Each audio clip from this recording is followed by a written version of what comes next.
고센TV 시청자 여러분 안녕하세요. 마에스트로나입니다. 계속해서 마태복음 24장에서 25장을 살펴보는 시간을 이어가도록 하겠습니다.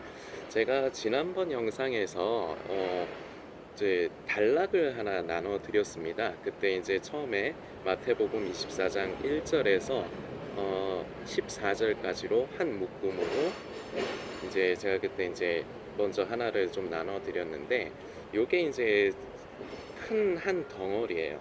그때도 말씀드렸지만. 그리고 오늘은 이 부분에서 제가 이제 성도님들께서 이제 밑줄을 이제 쳐 두시던지 아니면은 이렇게 표시를 좀 해 두셨으면 하는 부분을 먼저 좀 말씀을 드리고 시작을 계속 이어가도록 할게요. 마태복음 24장에서 4절을 좀 체크를 해 놓으세요. 그리고요 6절을 체크를 해 두세요. 그리고요 13절을 체크를 해 두세요. 지금 세 부분을 제가 체크를 해 두시면 좋을 것 같아서 말씀을 드렸는데, 이게 뭐냐면요, 일단은 지금 현재 계속해서 마태복음 24장 1절에서 14절 이 덩어리를 살펴보고 있는 중인데, 여러분들이 이제 체크를 하신 다음에 이제 성경을 스스로 가지고 계신 성경책으로 한번 읽어보십시오. 읽어보시면서 뭘 이제 좀 생각을 하시면서 보셔야 되냐면, 예수님께서 우리에게 뭐뭐 해야 된다. 그러니까 이거는 권유의 느낌보다는 조금 더 강합니다. 거의 이거는 머스트에 가까워요. 반드시 어떻게 해야 된다. 그래서 주님께서 우리에게 어떻게 하라고 이제 말씀을 하시는 부분이 있어요. 그리고 어떤 것을 이제 설명을 하시는 부분이 있습니다. 제가 지금 세 군데 지금 다시 이제 말씀드릴게요. 성도님들도 지금 뭐 성경을 여셔서 체크를 하실 수 있으면은 그것도 좋고요. 만일에 지금 그런 상황이 되시지 않으면은 나중에 이 영상 기억하셨다가 이제 체크를 해두시고, 그리고 나서 이제 제가 말씀드린 걸 생각을 하시면서 이제 성경을 절대로 어떤 부분만 떼서 읽으시면 안 된다고 계속 반복해서 말씀드리고 있죠. 처음부터 차례대로 맥을 이어가야 돼요. 문맥을 살피면서 전후를 살피면서 계속 읽어가야 됩니다. 성경은요. 아까 전에 제가 24장의 4절 그리고 6절 그리고 13절 이렇게 세 부분을 말씀드렸는데, 이게 24장 1절에서 14절 사이에 예수님께서 우리에게 어떻게 하라고 강하게 말씀을 하시는 부분이에요. 이 말씀절들이요. 그리고 그 사이사이가 보면은 예수님께서 어떤 상황들을 설명을 하시는 부분입니다. 그래서 이제 성경을 살펴볼 적에 우리가 그런 거 있잖아요. 우리가 뭐 옛날에 그 학교 다닐 적에 어떤 이제 국어 시간이었겠죠. 국어 시간에 보면은 어떤 글이 있는데, 어떤 본문이 있는데, 거기서 무엇이 중요한 부분인가 이렇게 이제 그 수업을 들으면서 밑줄도 긋고 우리 다 그렇게 했지 않습니까? 그래서 그러면서 뭐 이 시에서는 무엇을 말하고 싶은 것인가, 그래서 전체적으로 이렇게 좀 이제 어떤 시라든지 어떤 문학 작품을 살피는 것을 우리가 다 학교 다니면서 공부를 했는데, 성경을 읽을 적에도요 이런 부분을 조금 접목을 하실 필요가 있어요. 그래서 이 어떤 말씀에서 이제 어떤 단락을 좀 나눠 놓고 전체적으로 일단은 큰 그림을 그리는 거죠. 큰 그림을 그려서 여기서 여기까지가 이제 한 내용이구나. 그래서 요런 부분을 묻고, 그래서 1절에서 14절까지를 묶으시면 좋다고 말씀을 드리는 겁니다. 그리고 이제 어떤 부분을 이제 묶었으면은 거기에서 중심되는 내용이 무엇인가. 우리는 여기 말씀에서 예수님께서 어떤 것을 하라고 말씀하신 부분, 그래서 아까 전에 세 군데 절을 이제 말씀을 드렸는데, 그리고 그러면 그 중심된 것에 이제 어떤 부분에 이것은 왜 그렇게 해야 되냐고 이제 설명을 하시는 부분들이 되는 건데, 그래서 우리는 이런 식으로 해서 제 말씀을 좀 살펴보면은 성경을 자의적으로 해석을 하는 위험에서 그나마 조금 벗어날 수가 있어요. 성경을 자의적으로 해석하는 사람들을 보면은 특징이 어떤 특정한 구절만을 봅니다. 전후를 살피지 않아요. 그래서 저번 시간에도 예를 든 것이지만 내게 능력 주시는 자 안에서 모든 것을 할 수 있느니라 사도 바울 선생의 이 고백이 절대로 우리가 뭐 어려움이 있는데 내가 기도하면은 주님이 도와주셔서 모든 문제가 해결될 수 있다. 이게 바로 능력 주시는 자 안에서 모든 것을 할 수 있는 거다. 절대로 이 내용이 아니거든요. 그런데 딱 그 부분만을 떼서 보면 그렇게 보인다는 말입니다. 이 마태복음 24장 반복해서 말씀드리지만 사이비 종말론자들, 시한부 종말론자들, 이단들이 참 좋아하는 성경 말씀 장 중에 하나입니다. 왜냐 여기에 종말의 그런 이제 모습들이 이제 예수님께서 실제적으로 설명하신 부분이 있기는 있거든요. 근데 그 특징 중에 하나가 딱 그 부분만을 봐요. 전후를 살피지 않아요. 왜 예수님이 이 말씀을 하셨는가? 이 말씀 하시기 전에 상황이 어떻게 됐느냐? 이런 것을 보지 않아요. 간과해버려요. 그런 것들을. 그렇기 때문에 자의적인 해석이 나오는 겁니다. 이거 봐라. 예수님이 이렇게 말씀하시는, 이렇게 징조를 말씀을 해주시는 이유가 이걸 우리가 그런 거를 살피고 멸망을 모면하라고 이렇게 말씀하시는 거 아니냐, 이렇게 해석이 돼버린다는 거죠. 그러나 몇 편에, 제 기억에는 저번 주까지가 3편이에요. 그 마태복음 24장에서 25장을 살펴가는 영상의 그 세 번째 영상이었는데 그 세 편에 걸쳐서 말씀드렸지만 마태복음 24장은 이제 절대로 그런 내용이 될 수가 없어요. 예수님께서 어떤 징조들, 이제 징조 같은 것들을 말씀하시지만 그게 그런 사이비 종말론자들, 이단들, 그런 사람들이 얘기하는 그 의도가 아니에요. 근데 이게 너무 어려워가지고 도저히 이해할 수 없는 그런 내용들이 아닙니다. 성경을요, 차근차근 문맥을 살피면서 전후를 살피면서 상황을 살피면서 제대로 읽기만 해도요, 이게 절대 그런 내용이 아니라는 것을 알 수가 있어요. 자, 이 부분들을 먼저 말씀드리면서 오늘은 성도님들께서 들으시면, 그동안에 고센TV의 메시지를 들으시면서 물론 뭐 마음에 안 와닿으시고 납득이 안 되시는 분들도 있을 겁니다. 저는 그분들 설득할 생각 없어요. 사람의 마음은 사람이 설득한다고 해서 변화되지 않습니다. 이건 제 지론이에요. 성령님께서 그 마음에 임하셔서 변화시키시고 역사하지 않으면요, 사람은 근본적으로 변화되지 않아요. 자, 그런데 저는 성도님들이 들으시면서 고개는 끄덕끄덕, 제가 이제 그동안에 이제 이 메시지들을 나누면서 들으시면 끄덕끄덕은 되시는데, 왜냐하면 성경을 있는 그대로만 저는 이제 성도님들과 나누고 있으니까요. 그런데 마음 한켠에 자꾸 뭔가 끼릭끼릭 걸리는 듯한 부분이 있으실 거예요. 오늘 좀 그 부분을 좀 후려 파려고 그래요. 뭐냐, 성도님들 혹시 이런 생각 있지 않으십니까? 지금이 마지막 때인 것을 인지를 하고 내가 그 지금의 그 시대의 징조를 살피고 이래야지 내가 깨어 있을 수 있다, 이렇게 생각이 들지 않으시나요? 솔직하게. 전에 그러셨을 수도 있고 지금 혹시 그러시지 않습니까? 저는 전에 그랬거든요.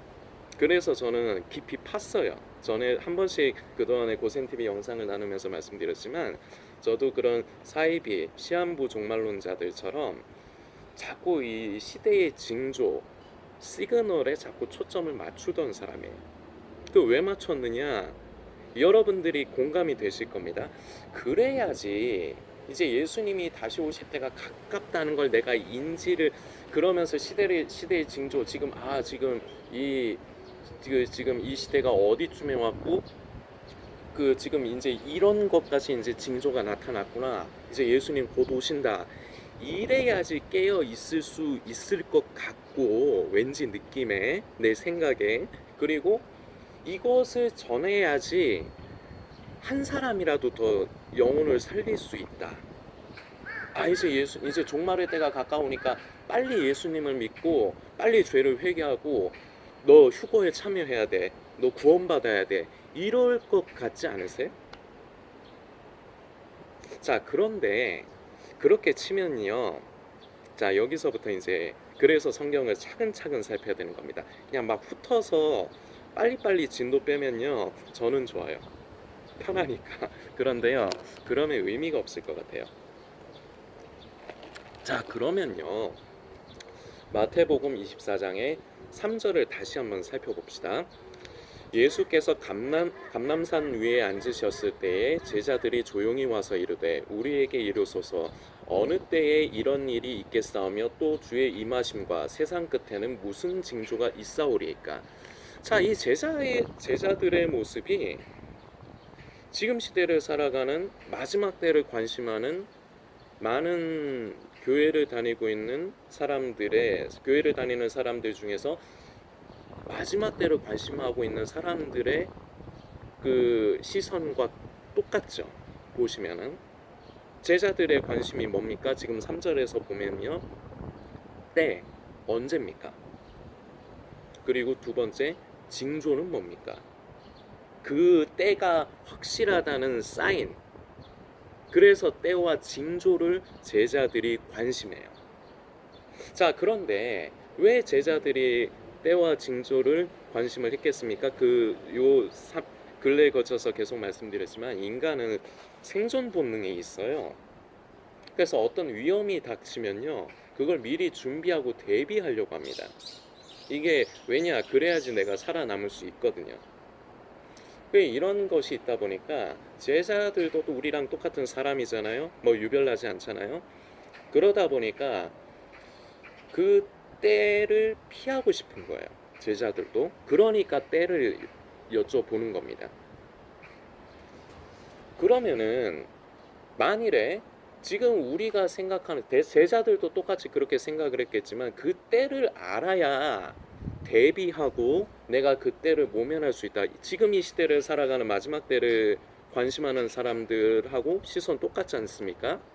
자, 그러면서 만일에 진짜로 그럴 수 있다면은 정말로 그 때를 알아야지 막 우리가 준비하고 막 그 멸망을 막 이렇게 피할 수 있는 게 맞다면은 예수님의 그 3절을 저희가 방금 전에 읽었잖아요. 4절을 읽고 이제 읽어볼게요. 이 바로 붙어서 나오는 거죠. 3절 다음 4절. 4절에 근데 예수님의 대답이 그동안에도 살폈지만 이상해요. 예수께서 대답하여 이르시되 너희가 사람의 미혹을 받지 않도록 주의하라. 자, 성도님, 제가 예를 한번 들어보겠습니다. 제가 지금 영상을 보신 성도님을 제가 길에서 만났다고 칩시다. 우리가 서로 만났다고 쳐봐요. 그래서 제가 성도님한테 성도님 안녕하세요 하면서 성도님 식사하셨어요 하면은 성도님 저한테 뭐라고 대답하셔야 됩니까? 예, 식사했습니다. 또는 식사 아직 못했습니다. 그러면은 그 나연민 성도님은 식사하셨나요? 뭐 대충 대화가 이런 식으로 흘러가야 될 거 아닙니까? 제가 식사를 했냐고 물어봤으면은 성도님은 식사를 했다 또는 식사를 못했다 이렇게 먼저 얘기를 하고 만일에 식사를 못했으면은 왜 못했나? 내가 지금 식사를 못했어요. 그런데 너무 바빠가지고 이제 조금 이따 먹으려고 합니다. 대화가 이런 식으로 돼야 된다는 말이죠. 자, 근데 여기서도 보면은 제자들은 때하고 징조를 여쭤봤으니까 그럼 예수님은 그 때하고 징조를 말씀하셔야 돼요. 대화의 그 부분을 보면요, 그냥 이런 것도 생각을 하시면서 그 성경을 보셔야 되는 거예요. 제자들은 그런가 쉽게 얘기해서 1번을 질문했으니까 그럼 예수님은 1번을 말씀을 해주셔야 되는 거예요. 그렇잖아요. 그런데 예수님은 제자들은 1번을 물어봤는데 1번이 아닌 예를 들은 거예요. 2번을 말씀하세요. 이러면은 세상에서는 되게 무례한 겁니다. 예를 들어볼게요. 성도님이 저한테 이제 나유민 성도님 식사했어요 이렇게 물었는데 근데 갑자기 성도님 지금 혹시 한 저기 뭐야 한 5천 원 있으세요? 뭐 갑자기 예를 들어서 이거는 별로 좋은 예는 아닌 것 같다. 딴소리를 한다고 쳐봐요. 제가 성도님은 밥 먹었냐고 저한테 물어보셨는데 제가 딴소리를 한다고 쳐봐요. 무례한 거예요. 근데 예수님이 무례한 분이신가요? 아니에요. 그런 거를 생각을 하시면서 왜 대답을 이렇게 하셨을까? 제자들은 때와 징조를 여쭤봤는데 우리 예수님이 되게 무례한 사람이라서 진짜 무슨 사이코라서 제자들의 말을 막 무시하는 건가? 그럴까요? 아니에요. 오히려 제자들뿐만 아니라 지금 이 시대를 살아가는 저와 이 영상을 보시는 성도님, 우리 모두에게 마찬가지입니다. 살 길을 알려주시는 거예요. 오히려. 그런데 그 살 길이 때와 징조를 살피는 게 아닙니다. 만일에 때와 징조를 살펴서 우리가 정말로 신부단장을 하고 정말로 우리가 정말로 뭔가 휴거에 참여할 준비를 할 수 있게 있다면요, 예수님은 그걸 말씀하셨을 거예요. 언제쯤이다. 때는 언제쯤이다. 그리고 그때가 너희가 맞다는 것을 너희가 확실하게 알려면은 그때 어떤 일이 일어날 것이다. 첫 번째 대답이 예수님이 바로 하시는 대답이 이런 식으로 됐어야 되는 겁니다. 자, 그런데요. 여기서부터 이제 인간이라는 존재에 대해서 제가 성도님들도 그렇게 어렵게 느껴지시지는 않을 거예요. 인간이요, 때를 안다고 해서요, 멸망의 때를 안다고 해서요, 그렇게 달라지지 않아요. 의외죠? 겉으로는 그런 생각이 안 드실 겁니다. 겉으로는요, 계속해서 이 생각이 자꾸 견고한 진이 될 거예요. 마지막 때를 관심하는 사람들의 대부분이 이런데, 때를 이제 지금 때 이제 예수님 오실 때가 가깝다. 휴거의 때가 가깝다. 그러니까 내가 신부 준비를 해야지. 이게 바로 그 휴거에 참여하는데 도움이 된다고 생각을 하실 텐데 도움이 되지 않아요. 오히려 중요한 것을 잃어버리게 됩니다. 첫 번째는요, 그 중요한 것을 무엇을 잃어버리느냐? 첫 번째는요, 구원의 은혜를 잊어버리게 돼요. 이게 무슨 말이냐면요, 질문을 드리겠습니다. 성도님, 우리가 구원을 받는 거는 우리의 행위로 구원을 받는 겁니까? 아니면은 하나님의 은혜로 말미암아 우리가 예수 그리스도를 믿음으로써 구원을 받는 겁니까? 자, 그리고요, 이 연관해서 또 질문 드리는 거예요. 구원의 은혜에 인간의 공로를 섞을 수가 있습니까? 다들 답은 알고 계실 거라 생각해요. 자, 그런데요, 지금 마지막 때다. 지금 이제 예수님 오실 때 가깝다. 휴거가 가깝다. 생각을 하는 우리 모두, 저도 지금 마지막 때라고 생각합니다. 그러나 그 때와 징조에 관심하지 않아요. 저는 우리 성도님들께 이걸 말씀드리고 싶은 겁니다. 24장에서 25장을 이어봐야 된다고 계속해서 말씀을 드리고 있습니다.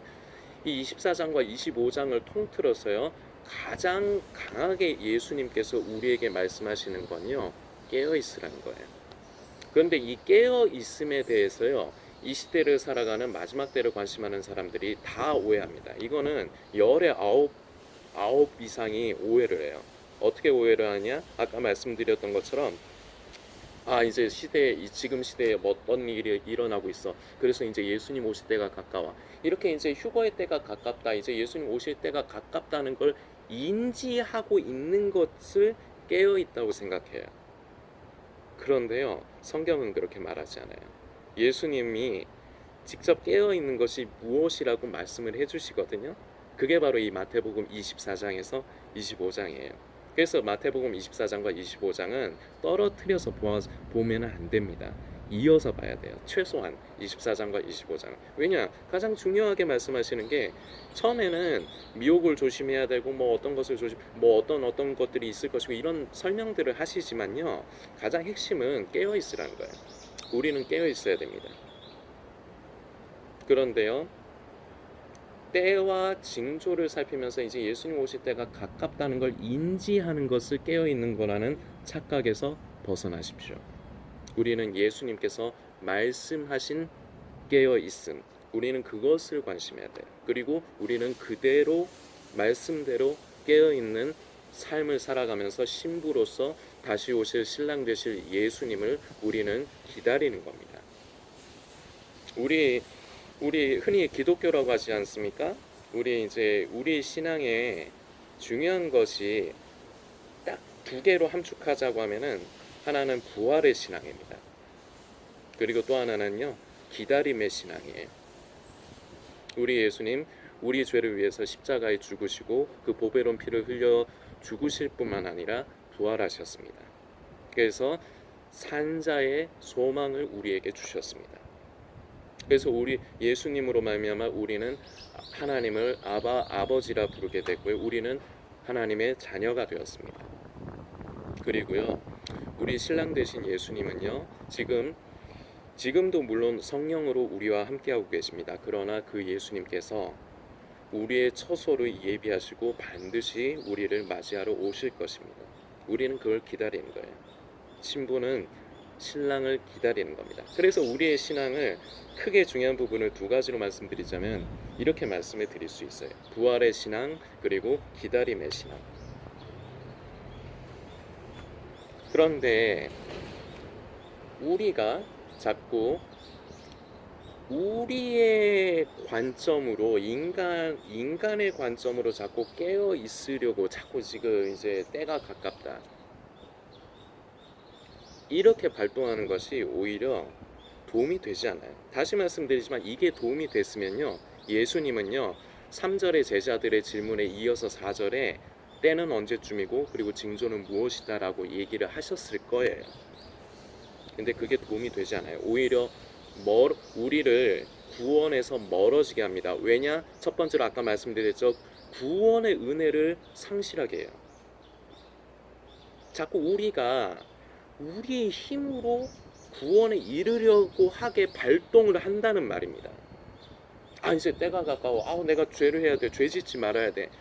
자, 물론 오해를 하시면 안 됩니다. 진정으로 성령을 받고 성령을 따라 사는 우리네 그리스도인이라는 사람들은요, 태생적으로 천성적으로 죄에 대해서 거부감이 있어요.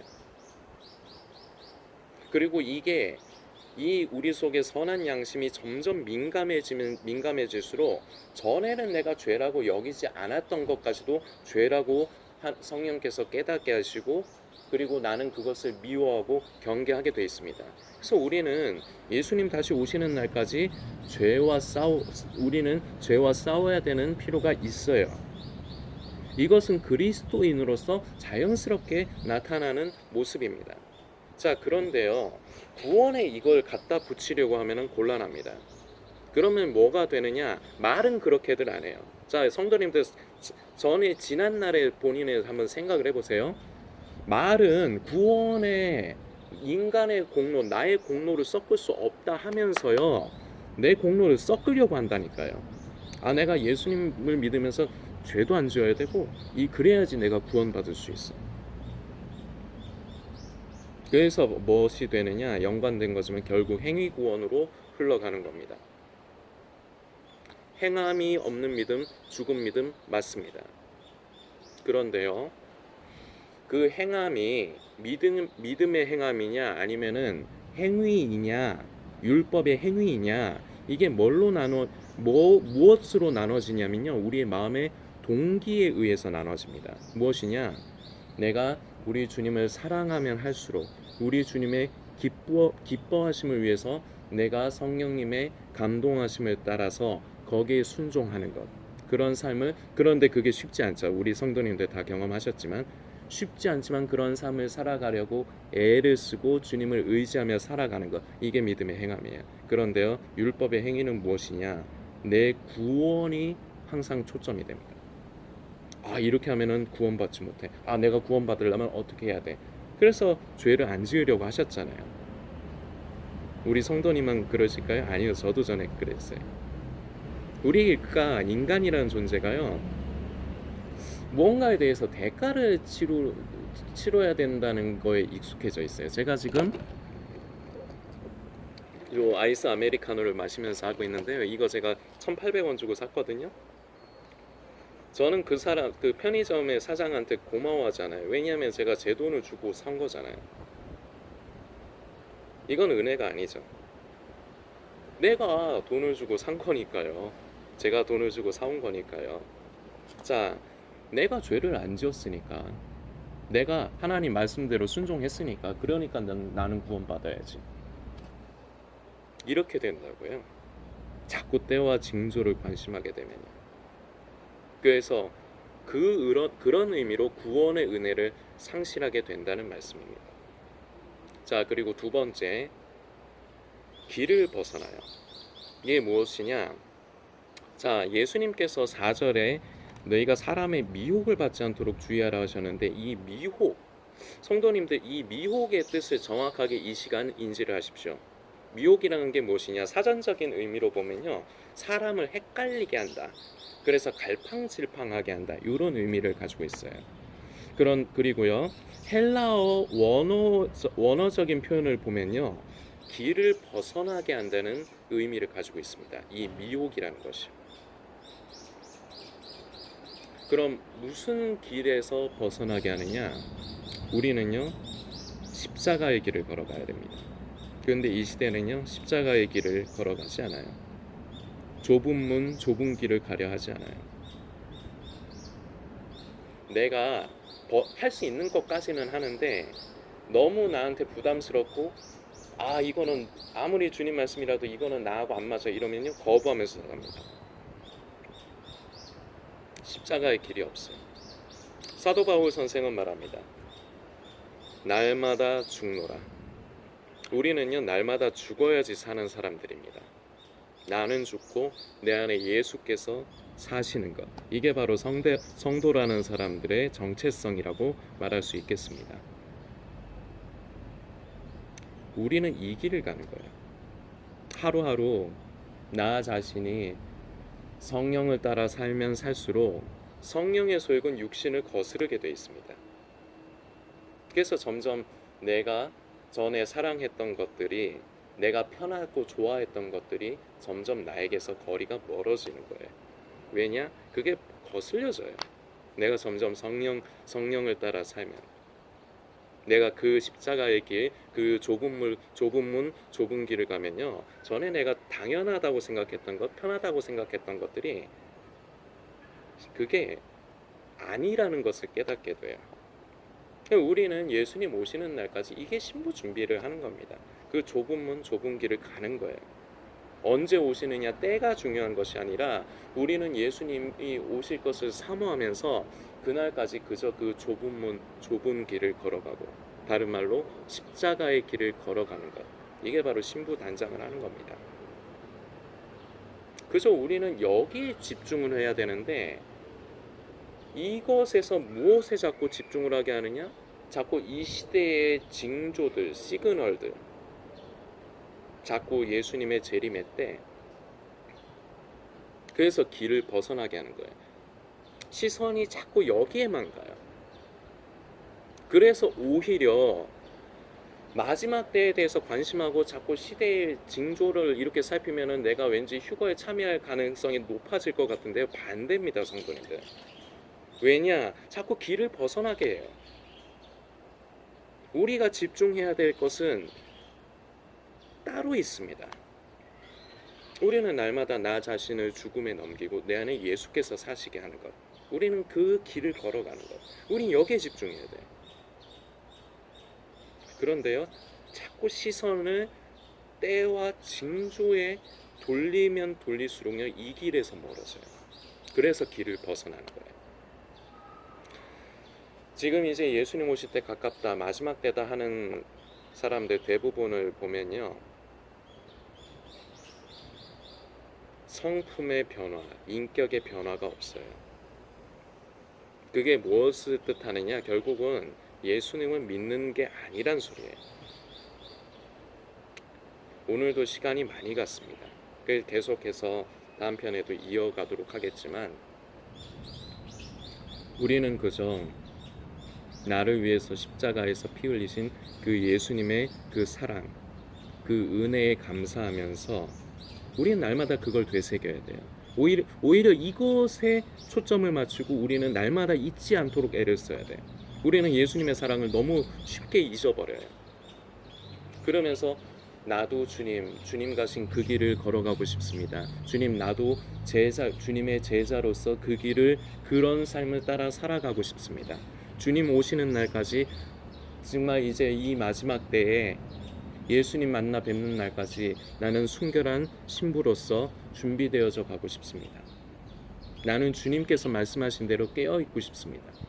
주님, 우리가 집중해야 될 건 이 부분이고, 이럴수록 우리는 변화라는 것이 일어납니다. 억지로 흉내를 내는 게 아니라요, 자연스럽게 우리 안에 성령께서 거하시고 성령께서 역사하시면은 우리가 점점 한 번에 변하진 않아요. 절대적으로 인간이라는 존재가 그래요. 그러나 점점 변화를 이루어 가는 겁니다. 이게 회개예요. 이게 회개라고. 그리고 이게 거룩이에요. 변화되어져 가는 거예요. 그런데요, 마지막 때를 살피는 사람들, 안타깝지만 서로 내가 맞니 네가 맞니 치고받고 싸우고, 오히려 마음이 강팍하고 오로지 나만 살겠다고, 나 구원받아야 돼, 휴거 받아야 돼. 이건 주님께서 기뻐하시는 일이 아니에요. 잘 들으십시오. 우리가 구원받는 것, 휴거에 참여하는 것, 그 우리 주님께서 원하신 겁니다. 왜냐? 우리를 사랑하시기 때문에요. 그런데요, 나만 휴거 받아야 돼, 나만 구원받아야 돼, 내 식구만 구원받아야 돼. 말은 그렇게 안 하죠. 그런데 삶을 그렇게 산다니까요. 주변을 돌아보지 않아요. 강팍해요. 오히려 우리는 절대로 길을 벗어나서는 안 되겠습니다. 우리는 예수님 오시는 날까지요, 이 마지막 때에 길을 잃지 않도록, 그 십자가의 길에서 벗어나지 않도록 때와 징조의 마음을 뺏기지 마십시오. 그것은 우리를 변화시키지 못해요. 오히려 우리를 행위 구원에 초점을 맞추게 합니다. 하나님의 그 사랑과 은혜에, 그 구원의 사랑과 은혜에 내 힘으로, 아까 말씀드렸잖아요. 이거 제가 1,800원 주고 사왔는데 저는 그 편의점 사장한테 고맙지가 않아요. 내 돈 주고 샀으니까. 내가 죄 안 지어서, 내가 성경 말씀대로 살아서 그래서 구원 받는 겁니까? 그런데 그렇게 한다고요. 말은 그렇게 안 하지만. 우리 돌아갑시다. 처음에 그 사랑으로 돌아갑시다. 그 처음에 그 사랑, 나를 위한 그 예수님의 그 십자가의 사랑을 기억하고 그것을 잊지 않는 것부터 시작을 해야 돼요. 그리고 우리는 그냥 그 길을 갑시다. 살아가면서 때로는 내 육신이 거스려요. 성령을 따라 살려고 하면 거슬려 자꾸. 나한테 불편하고 내가 싫어요. 그러나 우리가 주님을 사랑할수록, 사랑하기 때문에 내가 중요하게 생각했고 손에서 놓지 않았던 걸 놓는 것, 이걸 다른 말로 이게 바로 성화의 길이라고 표현하고 싶습니다. 성도님들께서 계속해서 묵상해 주시기를 부탁드리겠고요. 다음 주에 이제 또 찾아뵙도록 하겠습니다.